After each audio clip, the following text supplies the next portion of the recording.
Hello and welcome to my channel. Here's a portrait of Andie MacDowell, the actress, and the reference is based on a movie, The Groundhog Day. It's a famous comedy movie, also one of my favorite movies. This was done in colored pencil on sandpaper, and I'm going to show you how I did it.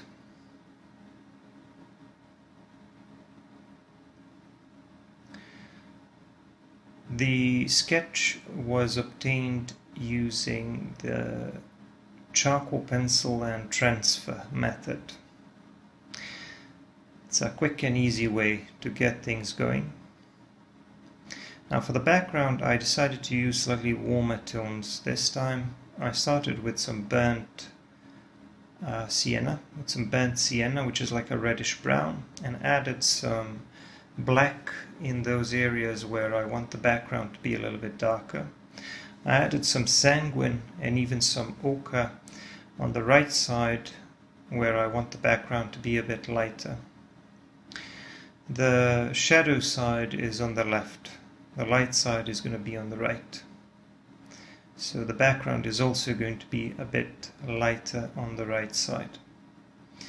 I'm blending with a brush and kind of going over the background with a few more layers as needed. But like I said, generally slightly warmer tones, which will be reflected on the portrait itself. Not just the face, but the hair as well. Now, the curly hair looks kind of intimidating at first, but it's generally relatively easy to draw curly hair because you don't really have to stick to your reference photo much. You don't really have to care too much about the exact shape and appearance of the hair. You just have to try to get the structure and the general shape to look close to what you see in the reference.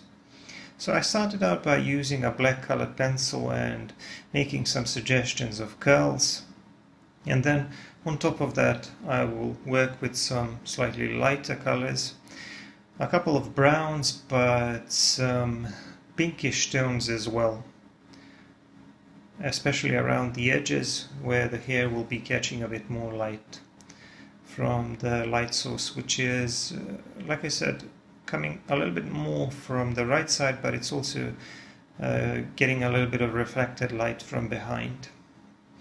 Now with a brush I can do a little bit of dabbing to soften the texture, but I'm not going to do that too much because I want to retain a little bit of that texture to be able to convey the appearance of that curly hair. Once I laid down the lighter tones, I go back in with some darker ones, and then on top I'm using some very light colors for the highlights and for these flyaway hairs. I used a cinnamon colored pencil, which is very light, but it also has kind of a reddish or pinkish component to it, and I added some other tones to it as well. My main goal always is to try to make sure that my main subject stands out against the background, so I'm always trying to make sure that there is a sufficient amount of contrast between the main subject and the background. And here on the left side, so far, that was achieved. Moving on to the eyes here. For the darker details, such as the eyebrows and the eyelashes, I'm using a combination of a black colored pencil and dark sepia. Dark sepia is not quite as dark, but it's also a fairly dark color, kind of like a dull brown. After that I put in some highlights or catch lights in the eye, and I worked around them so that they would stand out against the pupil, and then I did the rest of the eyeball using warm gray, and I shaded it with some other colors to add a little bit of shadow on the top part of the eye, because there's always a little bit of shadow from the eyelid, because generally the light source is coming from above. Now here I started working on the face and the skin tone, And again, I started with that reddish brown which I used for the background, which is the burnt sienna. So I started using that as my shadow color, or the darker tone for the darker parts of the face. And of course I'm going to be working over it. But right now I'm just trying to show where some of the darker bits are, to separate those shadow areas from the lighter areas, and to give some early indications of the topography of the face. After that I go in with some lighter colors and some slightly warmer colors. I used a little bit of sanguine. I then put a bit of that cinnamon on top, and here and there I even added a touch of burnt ochre, where I wanted a little bit more of a yellowish tone. Now at the very top here, where the forehead is the lightest, I'm using the light beige red, again a pinkish color. And what you'll notice is that I'm kind of working in layers, and I did a little bit of blending with a Q-tip just to fill in those darker areas which the pencils didn't cover, because a little bit of the background color of the paper, which is kind of like a dark bluish gray, that was kind of coming through. So it's a good idea to blend at least a little bit so that I can spread those colors a bit and soften the texture.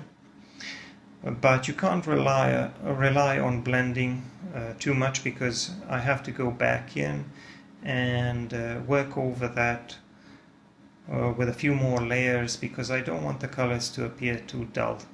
Because whenever you blend, and when the background color of the paper is a lot duller or darker than the color you're trying to achieve, the blending is going to reveal a little bit of that background color. So sometimes, even though blending is useful, I have to go back in and add a few more of these richer, warmer, more lively tones to make the skin tone appear a little bit more realistic.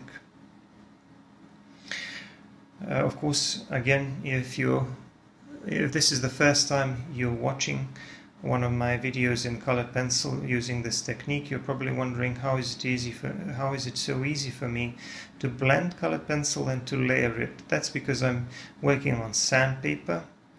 And now I should say a few more words about my materials. The surface I'm working on is a 1000 grit wet dry waterproof sandpaper. This is the sort of material that you can buy in any hardware store, but it's a great surface for working with colored pencils and pastels. It's very cheap, very durable, and it works really well. You can build a lot of layers, and the pencils blend pretty well on it. The pencils I'm using, however, are of much higher quality. These are Faber-Castell Polychromos colored pencils. They are very easy to sharpen. They are a little bit harder, which is why they last a bit longer on this surface, which tends to grind down the colored pencil a little bit faster. And they have a nice selection of colors. So currently they're my favorite colored pencils.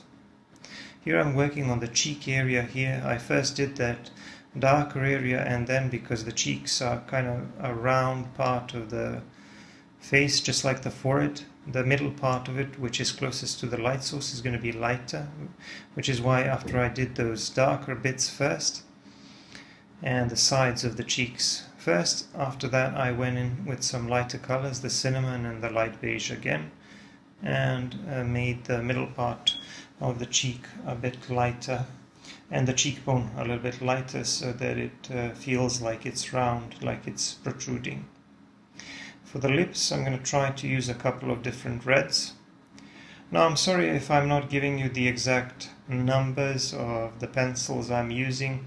I'm just kind of trying to describe the drawing process and the colors that I'm using. Sometimes I mention the exact name of the color I'm using, but I'm assuming that a lot of people will be using different brands of pencils, so in the Faber-Castell range they have different names and different designations, so I can't really be bothered to I write down all of the numbers of the pencils I use, and I don't really think it matters that much. So a couple of different reds, some slightly darker and duller ones and some brighter ones for the lips, because she is wearing a lipstick, no doubt, in this reference photo, and the lower lip is going to have some nice highlights on it because it's catching more light from above, and obviously I want to make it look a little bit glossier.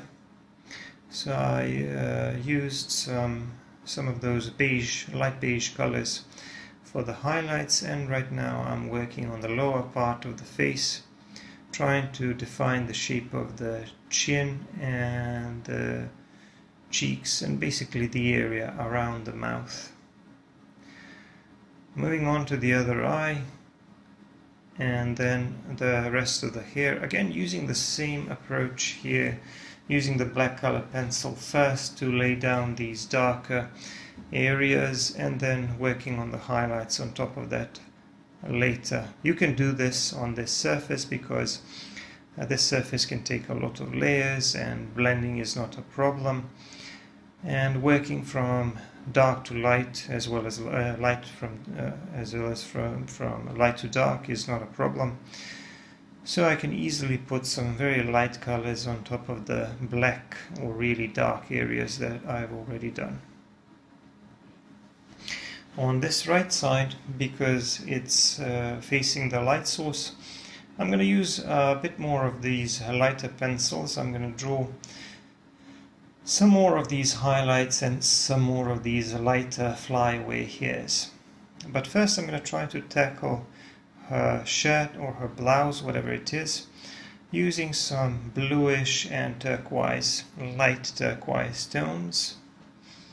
I thought that this color would work well. It's slightly different from what I see in the reference, but it doesn't matter. So one of my dilemmas here was whether I should do the hair first and then do the shirt, or whether I should do all of the shirt first and then the hair. I did a little bit of hair and then I kind of worked around it, and then once I was happy with the appearance of the hair of the shirt, and once I defined some of these larger folds around the shoulders and the neck, I moved back in with some black and brown colored pencils to draw some of these lower hanging curls around her shoulders. And of course on top of that, again, I added some highlights with some lighter pencils.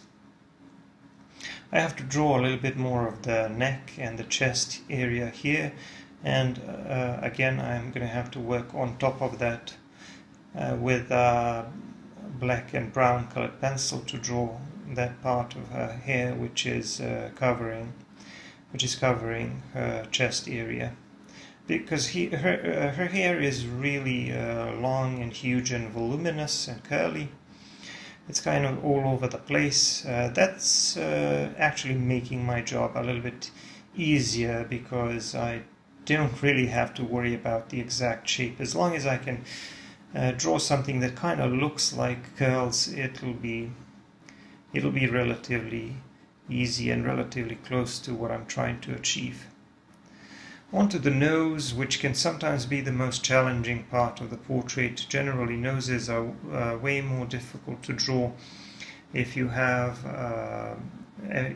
this type of portrait where you're looking at the person from up front.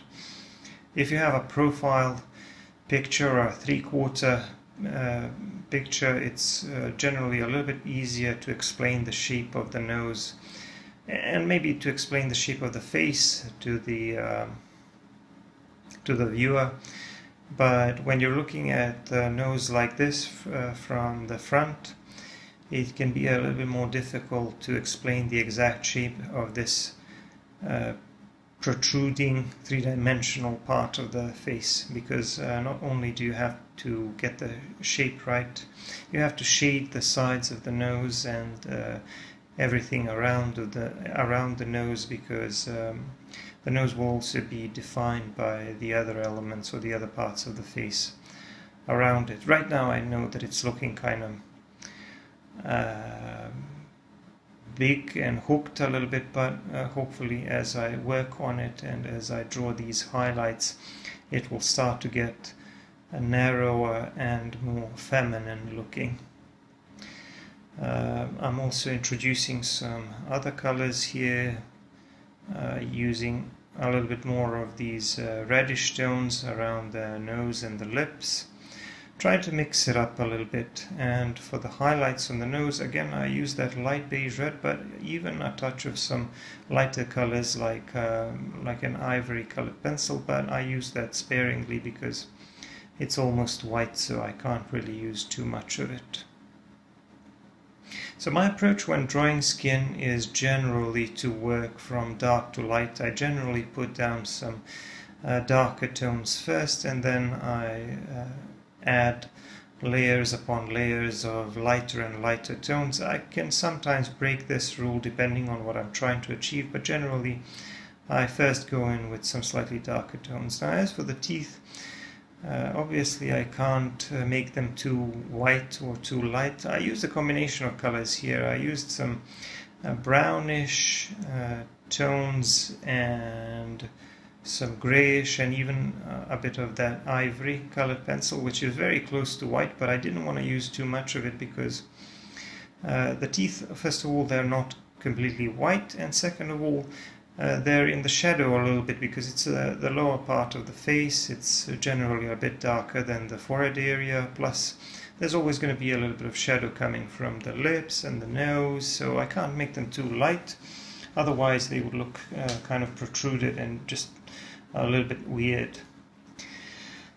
Moving on to the right side of the face, trying to define that a little bit better and still working around the eyes to define the shape of the eye sockets and the cheekbone area. I've shaded the largest portion of the face, and I'm kind of refining the topography of the face simply by kind of skipping from one part of the face to the other and double checking whether it looks close to what I see in the reference photo, because obviously achieving the likeness is my primary goal here. And like I said, the reference, I'm adding some pinkish tones here to make the cheeks a bit more lively and rosy. So like I said, the reference is based on the scene from the Groundhog Day. It's a famous comedy movie with Bill Murray, where Andie MacDowell plays his romantic interest. I'm sure that you've seen the movie. I don't need to explain what it's about, but if you haven't, you should watch it, I guess. And it was the last in the series of portraits of actors that I did recently. After this one, I'm going to be focusing a little bit more on some other things and some other media. If some of these drawings on my channel are a little bit too fast for you, you should check out my Patreon. I have lots of slower, longer, full-length, real-time narrated videos and a lot more additional content. So if you want more content, Patreon is the place to go. Anyway, I'm kind of wrapping things up with the face here, just putting down some finishing touches, going back in to fix some of the things I didn't like, for example